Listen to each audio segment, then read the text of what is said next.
Reservation, cast, meritocracy, इन तीनों topics पे आपकी अपनी एक राय जरूर होगी। लेकिन आज मैं आपसे एक अलग सवाल करना चाहती हूँ। क्या डेमोक्रेसी ने इंडिया में मैरिट को मार दिया है? देखिए, दो लोग दोनों इंडिया में पैदा हुए, दोनों आज दुनिया की सबसे बड़ी कंपनीज चला रहे हैं, इंदिरा नूई और अरविंद श्रीनिवास। दोनों ने अलग अलग मौकों पर एक जैसी लगभग बात कह दी। नूई ने कहा, मैं इंडिया में कभी भी सीईओ बन ही नहीं सकती थी, और श्रीनिवास ने कहा कि अमेरिका का रिस्क सीकिंग कल्चर ही वो चीज है जो बाकी जगह मिसिंग है। लेकिन सिर्फ इनकी बातों पे रुकना गलत होगा, क्योंकि इसके पीछे छुपा हुआ है 70 साल पुराना डिबेट, रिजर्वेशन, कास्ट और मेरिटोक्रेसी का। इस वीडियो में हम दोनों साइड्स देखेंगे। वो लोग जो कहते हैं डेमोक्रेसी ने मैरिट कॉम्प्रोमाइज किया है, और वो लोग जो कहते हैं प्योर मैरिट ये तो एग्जिस्ट ही नहीं करता, ये सब मिथ है। पूरा सच इन दोनों के बीच में कहीं छुपा हुआ है। चलिए उसको ढूंढते हैं।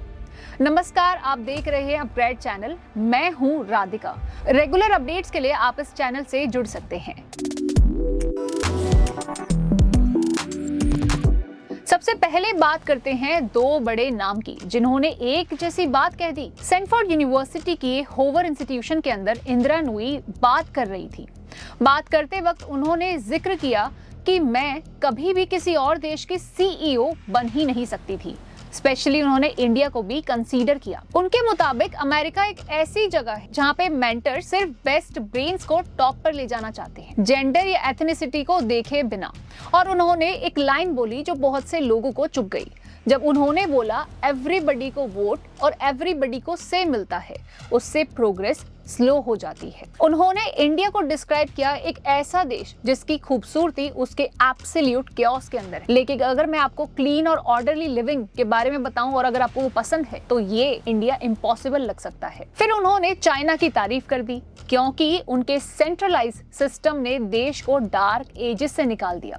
अब इसी तरह की बात थोड़े अलग एंगल से अरविंद श्रीनिवास ने भी कही। परप्लेक्सिटी के सीईओ ने जॉन रोगन के एक्सपीरियंस पे कहा कि अमेरिका ड्रीम इज अलाइव, और अमेरिका अभी भी एक ऐसा देश है जहां रिस्क सीकिंग कल्चर जिंदा है, जहां क्रेजी आइडियाज को सीरियसली लिया जाता है। उन्होंने अपने लोअर मिडिल क्लास अपब्रिंगिंग का जिक्र भी किया, जहां अथॉरिटी को क्वेश्चन करना एंकरेज नहीं किया जाता, और सक्सेस का मतलब बस एक स्टेबल जॉब जैसे गूगल में इसे नहीं कहा जाता। उनके मुताबिक यही कल्चर अमेरिका को ग्लोबल इकोनॉमी के टॉप पर रखता है। तो दोनों ने अलग अलग तरीके से एक ही बात की तरफ इशारा किया कि इंडिया में कुछ है जो टैलेंट को उतने आगे बढ़ने ही नहीं देता जितना अमेरिका के अंदर बढ़ता है। अब सवाल ये है, क्या ये कुछ डेमोक्रेसी है? चलिए पहले उस आर्ग्यूमेंट को सुनते हैं जो लोग इसमें हामी भर रहे हैं। कि आर्ग्यूमेंट नंबर 1 पेश किया जाता है, वोट बैंक पॉलिटिक्स ने मैरिट की जगह ले ली है। अब कितना सच है ये जानते हैं। पहला आर्गुमेंट ये कहता है कि डेमोक्रेसी को इलेक्शन जीतने होते हैं, और इलेक्शंस जीतने के लिए पॉलिटिशियंस ने कास्ट बेस्ड कोटा को मैरिट से ज्यादा प्रायोरिटी दे दी। यहाँ एक जरूरी फैक्ट समझना, 1992 में सुप्रीम कोर्ट ने इंदिरा साहनी केस के अंदर रिजर्वेशंस को 50% एक अपर लिमिट दी। लेकिन उसके बाद से अलग अलग स्टेट्स ने अपने कोटास को इस लिमिट के आगे बढ़ाने की कोशिश की है, कई बार पॉलिटिकल फायदे के लिए इलेक्शन से पहले। और क्रिटिक्स का कहना यह भी है कि ये एक पॉलिटिकल शॉर्टकट बन चुका है। असली स्ट्रक्चरल रिफॉर्म जैसे बेहतर गवर्नमेंट स्कूल या हेल्थ केयर, इसकी जगह सिर्फ कोटा के प्रॉमिस ने ले ली है। पता है, एमिनेंट सोशियोलॉजिस्ट एंड्रे बेते ने इस पर काफी काम किया है। उनका कहना था कि इलेक्टोरल पॉलिटिक्स ने कास्ट डिवीजन को खत्म करने की बजाय और ज्यादा मजबूत कर दिया है। उनके मुताबिक कास्ट का रोल पॉलिटिक्स में ना छोटा है ना कम हो रहा है। पॉलिटिकल स्कॉलर डैनियल बेल, जिन्होंने द चाइना मॉडल नाम की किताब लिखी थी, एक और एंगल देते हैं। वो इंडिया को चाइना के पॉलिटिकल मेरिटोक्रेसी सिस्टम से कंपेयर करते हैं। उनका कहना है कि अगर इंडिया ने अपनी पॉलिटिकल एनर्जी कोटास के बजाय टैलेंटेड ऑफिशियल्स को एजुकेशन और गवर्नेंस पे रखने के लिए कुछ जोर लगाया होता तो आम नागरिक की जिंदगी काफी बेहतर होती। और तीसरा एंगल इंस्टीट्यूशनल एक्सीलेंस का है। जब रिजर्वेशंस को आईआईटीज जैसे एलीट इंस्टीट्यूशन तक एक्सटेंड किया जाता है, तो आईआईटी मद्रास के farmer director PV Inder Sen ने खुलेआम एक सवाल उठाया क्या सोशल जस्टिस का मतलब ये होना चाहिए कि देश में एक भी ऐसा इंस्टीट्यूशन ना बचे जहां सिर्फ मेरिट क्राइटेरिया हो? इस आर्गुमेंट के सपोर्टर्स कहते हैं कि इसकी वजह से एक ब्रेन ड्रेन होता है। टैलेंटेड जनरल कैटेगरी के स्टूडेंट्स जिन्हें सीट नहीं मिलती वो अमेरिका जैसी कंट्रीज में चले जाते हैं। और ये पहला साइड था। एक मजबूत डाटा बैक्ड आर्गुमेंट अभी भी है, क्योंकि इसके लिए बहुत उल्टा आपको नजरिया देखना पड़ेगा। चलिए इस आर्गुमेंट को भी समझते हैं। दूसरा साइड जो है वो प्योर मेरिट एक मिथ है, इसको एक्सप्लेन करने के लिए है। देखिए, यहाँ एक बहुत इंपॉर्टेंट काउंटर आर्गुमेंट आता है। क्या प्योर मेरिट जैसी कोई चीज एक्चुअल में एग्जिस्ट करती भी है? नोबल लिटरेचर अमर्त्य सेन ने कहा कि मेरिट कोई फिक्स्ड एब्सोल्यूट चीज है ही नहीं।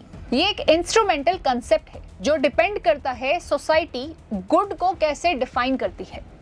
अगर सोसाइटी इनइक्वालिटी कम करना चाहती है तो मेरिट को भी उसी इनइक्वालिटी के कंटेक्स्ट में देखना पड़ेगा। पूछा जाए तो इंडिया में जिसे रॉ इंटेलिजेंस या मेरिट बोला जाता है वो अक्सर कास्ट, कैपिटल, इकोनॉमिक क्लास और रिसोर्स तक एक्सेस से ही शेप्ड होता है। IIT JEE जैसे कॉम्पिटिटिव एग्जाम्स में सक्सेस अक्सर उन अर्बन इंग्लिश मीडियम स्कूलिंग या महंगे प्राइवेट कोचिंग के रिजल्ट होते हैं, ना कि एक लेवल प्लेइंग फील्ड के। और हिस्ट्री भी यही बताती है कि प्योर मेरिटोक्रेसी बहुत फ्रजाइल होती है। इंडिया के एंशिएंट वर्ना सिस्टम भी शुरू में इंडिविजुअल स्किल्स पे बेस्ड थे, लेकिन जिनके पास पावर थी उन्होंने जल्दी ही एक rigid birth based caste system में इसको बदल दिया। इस लेंस से देखा जाए तो डेमोक्रेसी एक जरूरी सेफगार्ड भी है एलीट नेपोटिज्म के अगेंस्ट। तो दोनों साइड अपनी जगह सही लगती है। एक कहता है डेमोक्रेसी ने मेरिट को पीछे ढकेल दिया, दूसरा कहता है कि बिना डेमोक्रेसी के मेरिट सिर्फ उसी जगह पर रहती जिनके पास ऑलरेडी पावर थी।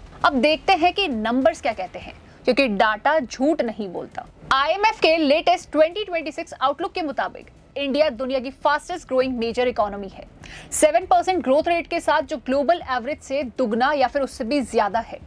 वर्ल्ड बैंक के estimate 6.6% is the physical year और 7.2 अगले साल हो जाएगा। RBI ने अपना नंबर 6.6 रखा है। और ये सिर्फ एक साल की बात नहीं है। इंडिया के मिडिल क्लास हर साल रफली 6% के रेट से बढ़ रहा है और एक्सपर्ट्स का कहना है कि अगले दशक में ही इंडिया दुनिया का सबसे बड़ा मिडिल क्लास पॉपुलेशन बन जाएगा। अब स्टार्टअप इकोसिस्टम देखिए। इंडिया दुनिया का तीसरा सबसे बड़ा स्टार्टअप इकोसिस्टम है। 2 लाख से ज्यादा DPIIT रिकॉग्नाइज्ड स्टार्टअप्स हैं और 120 से ज्यादा यूनिकॉर्न्स जिनकी कंबाइंड वैल्यूएशन $350 बिलियन से भी ज्यादा है। सबसे इंटरेस्टिंग बात यह है, इनमें से लगभग 45 से 50% स्टार्टअप्स अब मेट्रो से नहीं बल्कि टायर 2, टायर 3 सिटीज से आ रहे हैं।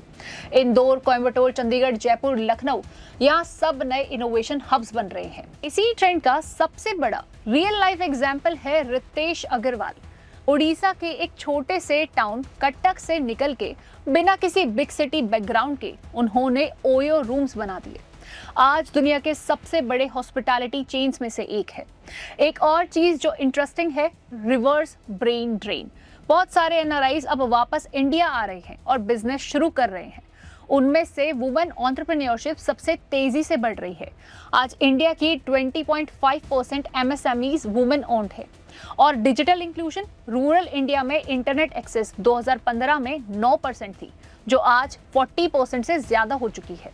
UPI की वजह से रूरल डिजिटल ट्रांजैक्शंस भी तेजी से डबल हो चुकी हैं। तो ये नंबर्स क्या बताते हैं?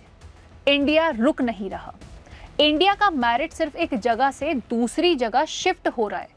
अब इन दोनों आर्ग्यूमेंट्स और इस डाटा को जोड़ते हुए देखते हैं कि असली तस्वीर क्या है। तो अब इन दोनों तस्वीरों को जोड़ते हैं और इससे एक चीज साफ हो जाती है कि इंडिया ने एक डेलिब्रेट ट्रेड ऑफ किया है। पब्लिक सेक्टर में डेमोक्रेसी ने इक्विटी पर और रिप्रेजेंटेशन को प्रायोरिटी दे दी। कोटाज और कंपनसेटरी पॉलिसीज के थ्रू स्टेट्स ने अपने इंस्टीट्यूशंस और गवर्नमेंट जॉब्स को यूज किया है सेंचुरीज के स्ट्रक्चरल एक्सक्लूजन को करेक्ट करने के लिए। लेकिन प्राइवेट सेक्टर में जो आज इंडिया के 90% से ज्यादा एम्प्लॉयमेंट को अब्सॉर्ब करता है, वहां अनफिल्टर्ड मेरिट ही इंजन है। और यही वजह है कि इंडिया का सबसे बड़ा स्टार्टअप इकोसिस्टम इतनी तेजी से डेमोक्रेटाइज हो रहा है। कल्पना सरोज की कहानी ले लीजिए। एक दलित वुमन जो पॉवर्टी और चाइल्ड मैरिज से निकल के कामेरी ट्यूब्स जैसी एक कंपनी के टर्न अराउंड लीडर बनी। या फिर विजय शेखर शर्मा जो उत्तर प्रदेश के एक छोटे से टाउन से निकलते हैं और पेटीएम बना देते हैं। रितेश अग्रवाल जिसका जिक्र हमने थोड़ी समय पहले ही किया है। ये कहानियां बताती हैं कि मेरिट इंडिया में जिंदा है, बस वो जगह बदल रही है। तो फाइनल बात, इंदिरा नूई और अरविंद श्रीनिवास दोनों सही भी हैं और दोनों इनकम्प्लीट भी हैं। अमेरिका का सिस्टम बिना डाउट एक ऐसा risk seeking capital rich culture देता है जो इंडिया अभी पूरी तरीके से नहीं दे पा रहा। लेकिन ये कहना डेमोक्रेसी ने इंडिया के मेरिट को खत्म कर दिया है, ये भी पूरी तरीके से सच नहीं है। इंडिया ने बस अपने मेरिट को एक जगह से दूसरी जगह शिफ्ट किया है, पब्लिक सेक्टर से प्राइवेट सेक्टर की ओर, और अब मेट्रो से टायर 2 और टायर 3 सिटीज की तरफ। अब सवाल आपके लिए है, क्या आपको लगता है कि ये ट्रेड ऑफ पब्लिक सेक्टर में इक्विटी और प्राइवेट सेक्टर में मेरिट सही रास्ता है, या इंडिया को एक अलग मॉडल की जरूरत है? कमेंट्स में जरूर बताइएगा। वीडियो पसंद आई हो तो लाइक कीजिएगा, चैनल को सब्सक्राइब करके जरूर जाना और शेयर करना अपने फ्रेंड्स और फैमिलीज के साथ। मिलते हैं आप लोगों से नेक्स्ट वीडियो में। Till then take care, bye bye.